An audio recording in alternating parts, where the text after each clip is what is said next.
अब ये शासन जो है कौन सा है? ये शासन वो शासन नहीं है कि दूसरे लोगों पर अपना प्रभाव जमाना, आधिपत्य जमाना, उनको रूल करना, ये वो वाला शासन नहीं है।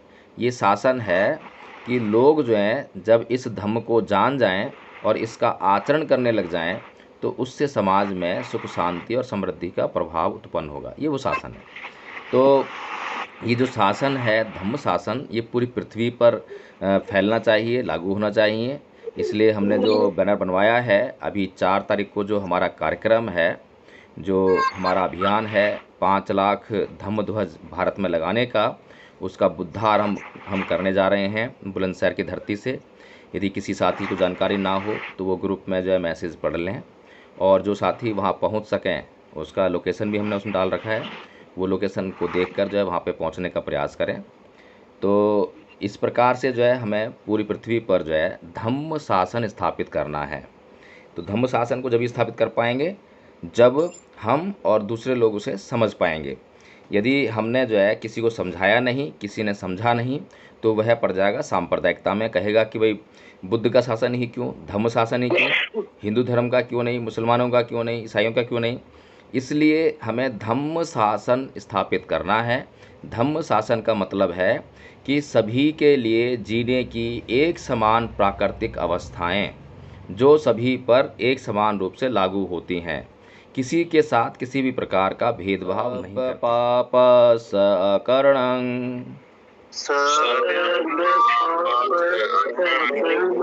कुशल सौपसंपदा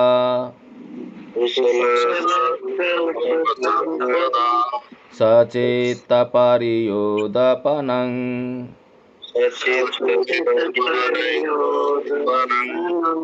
एतं बुद्धानुशासनं।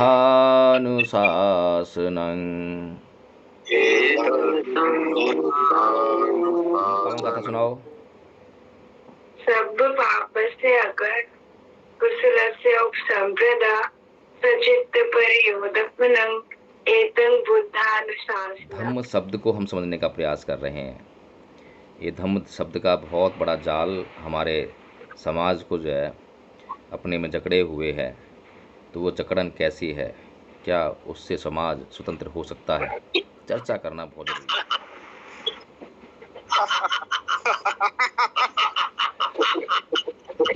संवेदना तो आपके शरीर पर होती रहती हैं। जब भी आपके शरीर में कहीं पर दर्द होता है तो वो संवेदना ही तो है। हवा का झोंका लगता है, महसूस होती है हवा आपके शरीर के द्वारा, संवेदना ही है। सर्दी लगती है, जब ठंड पड़ती है बहुत ज़्यादा तब आपको ठंड लगती है, संवेदना ही है। बहुत गर्मी पड़ती है तब आपको गर्मी लगती है, संवेदना ही है। लेकिन ये सब संवेदनाएं तो आपके शरीर पर हर पल हो रही हैं। पर समस्या ये है कि हमारा ध्यान सूक्ष्म नहीं है, और ध्यान के सूक्ष्म ना होने के कारण हर पल हमें गर्मी भी महसूस हो रही है, सर्दी भी महसूस हो रही है, खुजलाहट भी होती है, चुभन भी होती है। पता नहीं कितने प्रकार की संवेदनाएं किस किस रूप में हर पल आपके शरीर पर प्रभाव उत्पन्न कर रही हैं, हो रही हैं, लेकिन हमें उसका पता ही नहीं चलता क्योंकि हमारा ध्यान सूक्ष्म नहीं। यदि हमने कभी ध्यान लगाया ही नहीं है और अभी ध्यान लगाना शुरू किया है तो सोचिए कि ध्यान की हालत क्या होगी। हमने ध्यान की हालत बहुत पतली कर रखी है, बहुत गंभीर अवस्था में हमारा ध्यान है। हम लोगों को पूरा ज्ञान ऐसा नहीं है, लेकिन जितना हमने सीखा है हम चाहते हैं कि साथ के साथ आप लोगों को भी सिखाते जाएं, और जब आप भी सीख जाएं तो आप भी जो है दूसरों को सिखाते जाएं। तो इसी तरह से हम जल्दी से काम कर पाएंगे। अगर हम ये सोचेंगे कि पहले मैं पूरा पंडित बन जाऊं, पूरा अच्छी तरह से जान जाऊं, तभी दूसरों को बताऊं, तो कारवां रुक जाएगा। तो हमारा प्रयास इतना ही है।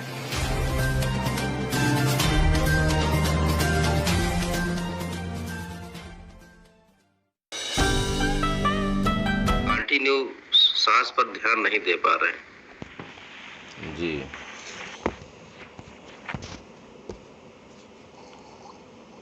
तो देर तक जो है कंटिन्यूअस हम ध्यान नहीं लगा पा रहे हैं। चलो, इतनी जानकारी तो हो रही है आपको कि देर तक हम जो है ध्यान नहीं लगा पा रहे हैं। कुछ साथी तो ऐसे हैं जिनका ध्यान लग ही नहीं रहा, लेकिन वे ऐसा बताएंगे कि हाँ हमने ध्यान लगाया। और वैसे भी ये जो हम आधा घंटे तक आनापानसति और विपश्यना करते हैं, इसमें हम आनापानसति कर पाते हैं, विपश्यना कर पाते हैं, ये बहुत लंबा समय नहीं मिलता हमें। बीच में आपको इंस्ट्रक्शंस मिलते हैं, बीच में आपको जो है इंस्ट्रक्शन जब मिलते हैं तो रुकावट भी पैदा होती होगी, ध्यान बढ़ा जाता होगा। यह जो क्रिया है, यह क्रिया केवल सीखने के लिए है।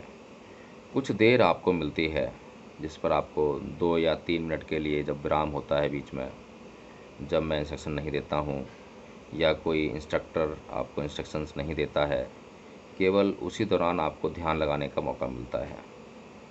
तो जो समस्या है कि बार बार ध्यान नहीं लगता है, ये समस्या नहीं है, ये आदत है। और ये आदत कोई नई नहीं है, ये बहुत पुरानी है। जितना जीवन अब तक हमने इस जीवन में जिया है, सोचें विचारें, आपने कितना ध्यान लगाने का प्रयास किया है, कब ध्यान लगाया है। यदि हमने कभी ध्यान लगाया ही नहीं है और अभी ध्यान लगाना शुरू किया है, तो सोचिए कि ध्यान की हालत क्या होगी। हमने ध्यान की हालत बहुत पतली कर रखी है, बहुत गंभीर अवस्था में हमारा ध्यान है। एक तरह से कहें कि वेंटिलेटर पर सांसें ले रहा है। यदि सांस को देखते देखते हम ध्यान लगाने का प्रयास कर रहे हैं और हमारे ध्यान की इतनी दुर्वस्था है, इतना बीमार है हमारा ध्यान, तो क्या करना चाहिए। जब हम बीमार होते हैं तो उस बीमारी का इलाज करते हैं, धैर्य नहीं खोते, सहनशील बने रहते हैं, आशावान बने रहते हैं। और आशावान बने रहेंगे तो हमारी बीमारी एक न एक दिन दूर हो जाती है। लेकिन किसी बीमारी के होने पर यदि निराशा हमारे भीतर घर कर जाए तो उसका कितना भारी दुष्परिणाम हमें झेलने को मिलता है, हम जान सकते हैं। इसी प्रकार से चित्त की भी वही अवस्था है, जैसी शरीर की अवस्था वैसी चित्त की अवस्था। आपके चित्त पर ध्यान नहीं लग रहा, आप घबरा गए, धैर्य खो दिया, सहनशीलता लुप्त हो गई, तो फिर आप ध्यान नहीं लगा पाएंगे, होश में नहीं आ पाएंगे। होश में आना है, ध्यान लगाना है। ध्यान भटक रहा है, बार बार भटक रहा है, भटकेगा, पुरानी आदत है। इस बात को जानते हुए बार बार ध्यान लगाने का प्रयास करें, धैर्य को बनाए रखें, सहनशील रहें, क्षमा करें और पुनः पुनः अपने ध्यान को जो है नासिका के द्वारों पर केंद्रित करने का प्रयास करें। आनापानसति ध्यान को सूक्ष्म बनाने का एक तरीका है, क्रिया है। जब हमारा ध्यान सूक्ष्म हो जाता है तभी हमें संवेदनाओं को या संवेदनाओं की जानकारी होती है। ध्यान सूक्ष्म नहीं होगा तो संवेदनाओं की जानकारी नहीं हो पाएगी। संवेदना तो आपके शरीर पर होती रहती हैं। जब भी आपके शरीर में कहीं पर दर्द होता है तो वो संवेदना ही तो है। हवा का झोंका लगता है, महसूस होती है हवा आपके शरीर के द्वारा, संवेदना ही है। सर्दी लगती है, जब ठंड पड़ती है बहुत ज़्यादा तब आपको ठंड लगती है, संवेदना ही है। बहुत गर्मी पड़ती है तब आपको गर्मी लगती है, संवेदना ही है। लेकिन ये सब संवेदनाएं तो आपके शरीर पर हर पल हो रही हैं। पर समस्या ये है कि हमारा ध्यान सूक्ष्म नहीं है, और ध्यान के सूक्ष्म ना होने के कारण हर पल हमें गर्मी भी महसूस हो रही है, सर्दी भी महसूस हो रही है, खुजलाहट भी होती है, चुभन भी होती है। पता नहीं कितने प्रकार की संवेदनाएं किस किस रूप में हर पल आपके शरीर पर प्रभाव उत्पन्न कर रही हैं, हो रही हैं, लेकिन हमें उसका पता ही नहीं चलता क्योंकि हमारा ध्यान सूक्ष्म नहीं है। तो जो ये आधा घंटे का हमारा जो अभ्यास है, ये काफ़ी नहीं है। इसमें घंटों घंटों समय देना पड़ता है। घंटों घंटों तो पहले ध्यान के लिए बैठना पड़ता है, आनापानसति के लिए बैठना पड़ता है।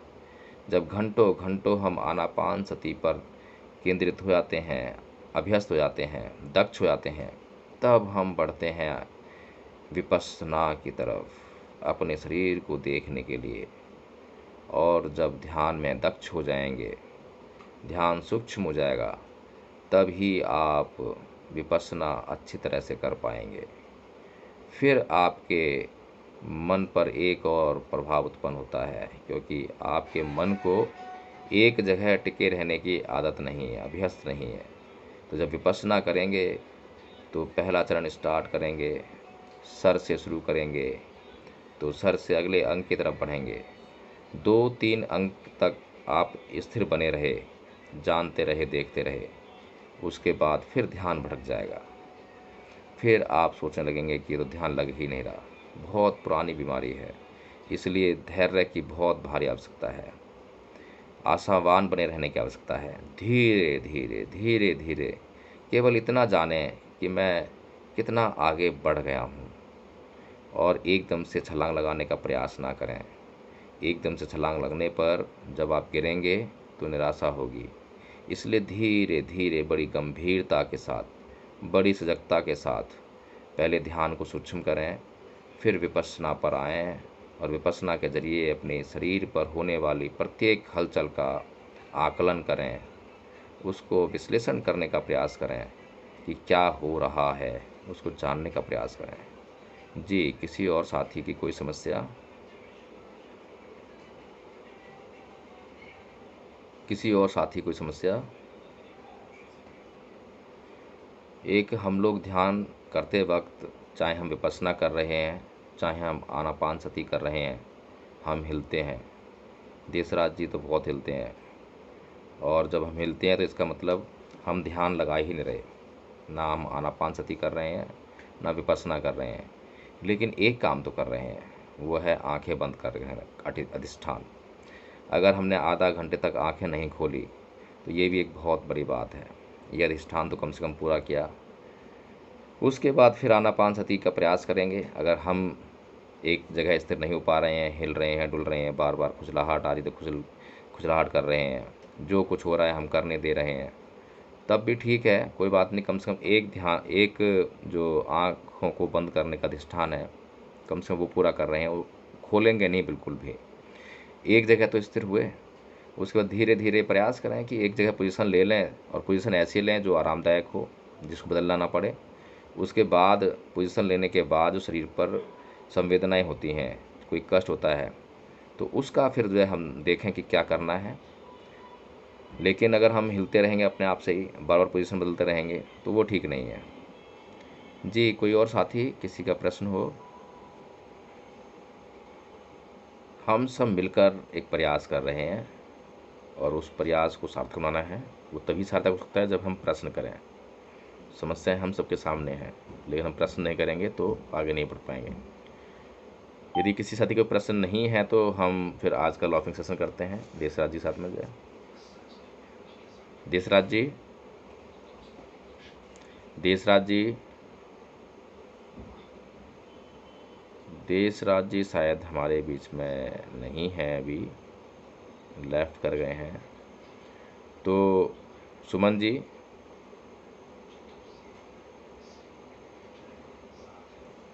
जितेंद्र जी, जितेंद्र जी, यस सर। पहली बार जुड़े हैं? Yes sir. आपका नंबर क्या है, मोबाइल नंबर? 62 62 05 05 0 0 52 52 183 183। कहाँ से बोल रहे हैं? बिहार नालंदा। बिहार नालंदा। जी, कैसा लगा? सर अच्छा लगा सर। कुछ समझ में आया? थोड़ा बहुत समझे सर। बहुत बढ़िया। कोई समस्या हुई? No sir. चलो, ये तो और भी अच्छा हुआ। समस्या नहीं होनी चाहिए जीवन में। तो और भी कोई नया साथी हो तो अपना परिचय दे दे। कोई नया साथी है हमारे बीच में? जी, देसराज जी, जी सर। 2 या 3 मिनट का लाफिंग सेशन करा दें प्लीज़।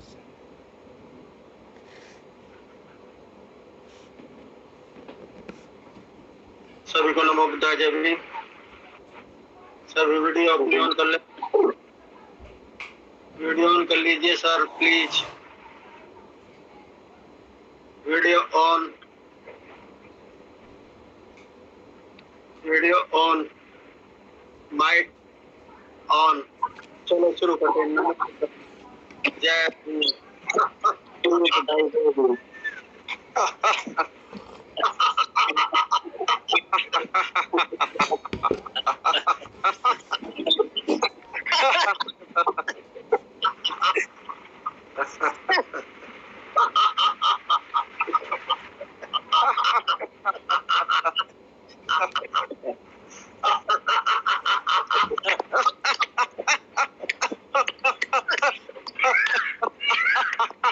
जी, बहुत बहुत साधुवाद, बहुत सुंदर, बहुत अच्छे। तो आज की धम्म चर्चा किस विषय पर करें? आप लोग विषय देंगे या फिर मैं विषय रखूं? पारमी शुरू करो, पारमी खत्म करो, सारी सारी एक साथ। नहीं नहीं नहीं, हमें धम्म को समझना है, किसी क्रिया में प्रक्रिया में नहीं फंसना है। हमें एक एक अंग को, एक एक बात को, एक एक शब्द को समझना है। जैसे कि हमने कल धम्म पर चर्चा करी, उससे पहले भी हमने धम्म पर चर्चा की। धम्म शब्द को हम समझने का प्रयास कर रहे हैं। ये धम्म शब्द का बहुत बड़ा जाल हमारे समाज को जो है अपने में जकड़े हुए है। तो वो जकड़न कैसी है, क्या उससे समाज स्वतंत्र हो सकता है, चर्चा करना बहुत ज़रूरी है। ये दिमाग को खोलना ज़रूरी है। जब दिमाग खोल जाएंगे, व्यवस्थित हो जाएंगे, तो उसके बाद फिर एक एक अंग को व्यवस्थित करने लगेंगे। जब हम 10 पारमिताओं पर एक एक करके चर्चा कर लेंगे, सभी शब्दों को जान जाएंगे, फिर क्रम से लेकर आएंगे। तो आज किस बात चर्चा करें? जो हमारी धम्म पालन गाथा है वो कल किसी ने भी ग्रुप में जो है नहीं डाली है लिखकर, जबकि कल ये बात हुई थी कि ग्रुप में लिख के डाल देंगे। और मेरे पास थोड़ा सा समय का अभाव है, स्वास्थ्य भी ठीक नहीं चल रहा है। ग्रुप में तो केवल एडमिन डाल सकते हैं, इसमें हम नहीं डाल। आप एडमिन नहीं हो ग्रुप में? नहीं, बताया क्यों नहीं? पहले मैं बनाया था आपको एडमिन। यदि किसी और साथी की भी इच्छा हो ग्रुप एडमिन बनने की तो वो हमें बता दें। हमारा केवल एक ही उद्देश्य है कि ग्रुप में अनावश्यक मैसेज ना आए, क्योंकि आजकल जो व्हाट्सएप का जो पर्पज़ है, उद्देश्य है, वो केवल एक ही रह गया है कि कहीं से कोई जानकारी मिली तो हमने पढ़ी या नहीं पढ़ी, लेकिन उसको कॉपी किया और दूसरे ग्रुपों में, कई ग्रुपों में पेस्ट कर दिया। हम एक ही क्षण में चाहते हैं कि सभी, पूरा भारत अम्बेडकरवादी बन जाए, पूरा भारत बौद्धमय हो जाए, जबकि इतना आसान नहीं है। हम पहले स्वयं उसको पढ़ें, जानें, समझें, और उसके बाद जो है जब अच्छा लगे तो इस बात को ध्यान में रखते हुए कि दूसरे भी उसे पढ़ें, इस उद्देश्य को रखते तब उसको शेयर करें। लेकिन बहुत सारे तो मैसेज जो हैं, गुड मॉर्निंग, जय भीम, नमो बुद्धाय, अनावश्यक। जबकि जो व्हाट्सएप है वो एक मैसेंजर है, आपके मैसेजेस को, ज़रूरी मैसेज को दूसरे तक पहुंचाने का एक साधन है, इसीलिए वहाँ रेस्ट्रिक्ट किया हुआ है, और कोई कारण नहीं है। तो सबसे पहले हम आज धम्म पालन गाथा को दोहराएंगे, और कम से कम लय तो आई जाएगी, शब्द अच्छे और हम कर लेंगे। दोबारा से जब डाल देंगे ग्रुप में जो है लिखकर जो है, तब शब्द भी जानकारी हो जाएगी। तो सभी तैयार हैं? धम्म पालन गाथा को जो है हम एक साथ एक सुर में गाकर बोलेंगे। तो सभी अपने माइक अनम्यूट कर लें, अपने माइक अनम्यूट कर लें। बहुत अच्छे, चलिए। सब पापस अकणं, मेरे पीछे पीछे बोलें, एक साथ नहीं बोलना है, मेरे पीछे बोलें। सब पापस अकणं,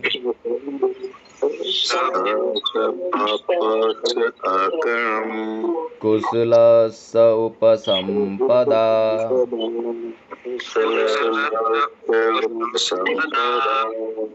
सचेत परियोदपनं,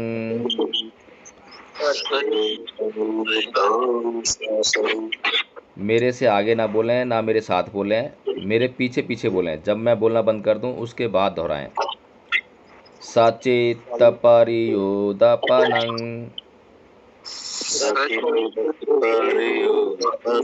चलिए एक एक शब्द बोलेंगे। सब सब पापस पापस अकर्णं अकर्णं कुशलस् कुशलस् उपसंपदा उपसंपदा उपसंपदा सचित्त सचित्त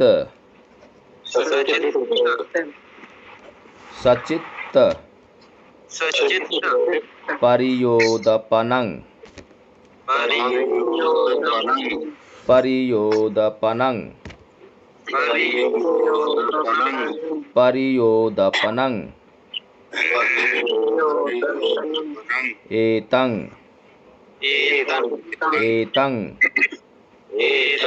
बुद्धानु बुद्धानु शासनं शासनं। चलिए, शब्दों की कुछ क्लियरिटी हुई होगी बिना लिखे भी, तो अब गाकर बोलेंगे, ठीक है। सब पापस अकर्णं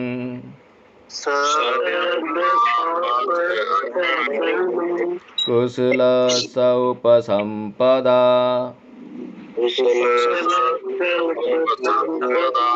सचेत परियोदपनं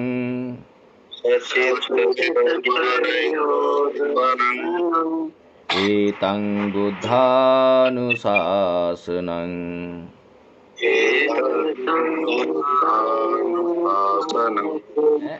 चार बातें याद रखनी है, चार सेंटेंस हैं इसमें। पहला है पाप का, सब पापस अकर्णं, कि सभी प्रकार के पाप कर्मों का नहीं करना। सब पापस अकर्णं, तीन शब्द हैं, एक सेंटेंस बन रहा है।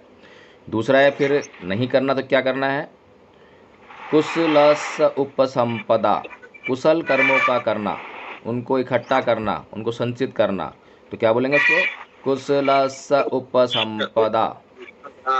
फिर तीसरा क्या है, सचेत परियोदपनं, यानी कि अच्छे चित्त का और सच्चे चित्त का निर्माण करना, अच्छे और सच्चे चित्त का निर्माण करना, सचेत परियोदपनं। फिर क्या है, एतं बुद्धानुशासनं, कि यही बुद्धों का शासन है। अब ये शासन जो है कौन सा है, ये शासन वो शासन नहीं है कि दूसरे लोगों पर अपना प्रभाव जमाना, आधिपत्य जमाना, उनको रूल करना, ये वो वाला शासन नहीं है। ये शासन है कि लोग जो हैं जब इस धम्म को जान जाएं और इसका आचरण करने लग जाएं तो उससे समाज में सुख शांति और समृद्धि का प्रभाव उत्पन्न होगा, ये वो शासन है। तो ये जो शासन है धम्म शासन, ये पूरी पृथ्वी पर फैलना चाहिए, लागू होना चाहिए। इसलिए हमने जो बैनर बनवाया है, अभी 4 तारीख को जो हमारा कार्यक्रम है, जो हमारा अभियान है 5 लाख धम्म ध्वज भारत में लगाने का, उसका बुद्धारंभ हम करने जा रहे हैं बुलंदशहर की धरती से। यदि किसी साथी को जानकारी ना हो तो वो ग्रुप में जो है मैसेज पढ़ लें, और जो साथी वहाँ पहुँच सकें उसका लोकेशन भी हमने उसमें डाल रखा है, वो लोकेशन को देखकर जो है वहाँ पे पहुँचने का प्रयास करें। तो इस प्रकार से जो है हमें पूरी पृथ्वी पर जो है धम्म शासन स्थापित करना है। तो धम्म शासन को जब स्थापित कर पाएंगे जब हम और दूसरे लोग उसे समझ पाएंगे। यदि हमने जो है किसी को समझाया नहीं, किसी ने समझा नहीं, तो वह पड़ जाएगा सांप्रदायिकता में, कहेगा कि भाई बुद्ध का शासन ही क्यों, धम्म शासन ही क्यों, हिंदू धर्म का क्यों नहीं, मुसलमानों का क्यों नहीं, ईसाइयों का क्यों नहीं। इसलिए हमें धम्म शासन स्थापित करना है। धम्म शासन का मतलब है कि सभी के लिए जीने की एक समान प्राकृतिक अवस्थाएं जो सभी पर एक समान रूप से लागू होती हैं, किसी के साथ किसी भी प्रकार का भेदभाव नहीं करती हैं। तो मैं अब एक एक करके जो है जानना चाहूँगा कि हमें धम्म पालन गाथा जो है कितनी कितनी याद आ गई हो गई है, मतलब तो बिना हिचक के, बिना डर के, खुलकर जितना हमें आया उतना बोलने का प्रयास करें। तो ऊपर से जो है सुमन जी हैं। सुमन जी बताएं, सुमन जी बताएं। चलिए जितेंद्र जी बताएं। सर नहीं याद हुआ, पहली बार जुड़ा है ना सर। अच्छा अच्छा, कोई बात नहीं, बहुत अच्छे, बहुत बढ़िया। कुछ भी याद नहीं हुआ, पहला भी सेंटेंस याद नहीं हुआ। सब पापस अकर्णंग, चलो इतने दोहरा दो। सब पापा सा पापस अकणम। वेरी गुड, बस इतना तो याद हो गया ना। आज अगर इतना याद हो गया है तो इसका मतलब हमें 4 दिन लगेंगे इसको याद करने में। बस 4 दिन के बाद यही पक्की याद हो जाएगी, अगर हम एक दिन में एक सेंटेंस भी याद कर रहे हैं तो। जी नत्थी सिंह जी, आपने भी दोहराई दी है मेरे ख्याल से पीछे पीछे। तो उसके बाद जो है हिमांशी, हमारी होस्ट है हिमांशी। हिमांशी, जी। हाँ धम्म पालन गाथा सुनाओ। सब पापस्य अगर कुशलस्य उपसंप्रदा सचित्त परियोदपनं एतं बुद्धानुशासनम्। वेरी गुड, साधु साधु। अशोक जी। हाँ जी सर। सब पापस्य अकरणम कुशलस्य उपसंपदा सचित्त पर्योदपनम एतं बुद्धानुशासनम। विजेंद्र जी। सभ्य पापस अकरणम कुशल, भाई इतना ही याद हुआ है। कोई बात, बहुत कुशल- अच्छा प्रयास है, बहुत बढ़िया प्रयास है, बहुत बहुत साधुवाद जी। अच्छा, मैं एक बात कहना चाह रहा था सर जी। जी बताइए। जैसे जो बुद्ध है जो अपने बुद्ध धम्म से संबंधित शब्दावली है, तो क्या है कुछ कुछ समझ नहीं आती है। जैसे महापरिनिर्वाण, निर्माण, चित्त, और पूरी तरह से समझ नहीं आती है। और निब्बान जैसे कई शब्द हैं, जो कुछ शब्द तो ऐसे हैं जो समझ मतलब महसूस करने की आवश्यकता है। अब आप महसूस, अब जैसे चित्त है, चित्त को अपन परिभाषित भी कर सकते हो, महसूस करेंगे तो ज्यादा समझ में आएगा। तो कुछ शब्दों पे भी मतलब बताया जाए कि इस शब्द का असली सही अर्थ ये होता है, तो ज्यादा अच्छी तरीका से समझ में आएगा। एक काम करें, अपनी एक डायरी बनाएं और उस डायरी में जो है क्या समझ में नहीं आता है, जिसको हमें जानना है, उसको नोट करते जाएं, ठीक है ना। तो एक एक शब्द को समझाने के लिए बहुत बहुत समय लगाना पड़ता है, तो सब कुछ समझ में आएगा। अभी तो हमने शुरू ही किया है, अभी हमने सिखाना शुरू किया है और आप लोगों ने सीखना शुरू किया है, और हम स्वयं भी अभी बहुत कुछ सीख रहे हैं, परिपक्व नहीं है। ऐसा नहीं है कि हम सब कुछ जानते हैं, पाली का हम लोगों को पूरा ज्ञान ऐसा नहीं है, लेकिन जितना हमने सीखा है हम चाहते हैं कि साथ के साथ आप लोगों को भी सिखाते जाएं, और जब आप भी सीख जाएं तो आप भी जो है दूसरों को सिखाते जाएं। तो इसी तरह से हम जल्दी से काम कर पाएंगे। अगर हम ये सोचेंगे कि पहले मैं पूरा पंडित बन जाऊं, पूरा अच्छी तरह से जान जाऊं, तभी दूसरों को बताऊं, तो कारवां रुक जाएगा। तो सब्बे सत्ता सुखी होन्तु, सब्बे होन्तु सखेमिनु, सब्बे भद्राणि पश्यन्तु मा किञ्चित् दुःखमागम। साधु साधु साधु। संसार के किसी भी प्राणी को कोई दुख ना हो। यदि किसी को कोई दुख हो तो उसे अपने दुखों को दूर करने का एक सम्यक मार्ग उपलब्ध हो, सम्यक मार्ग उपलब्ध हो, सम्यक मार्ग उपलब्ध हो।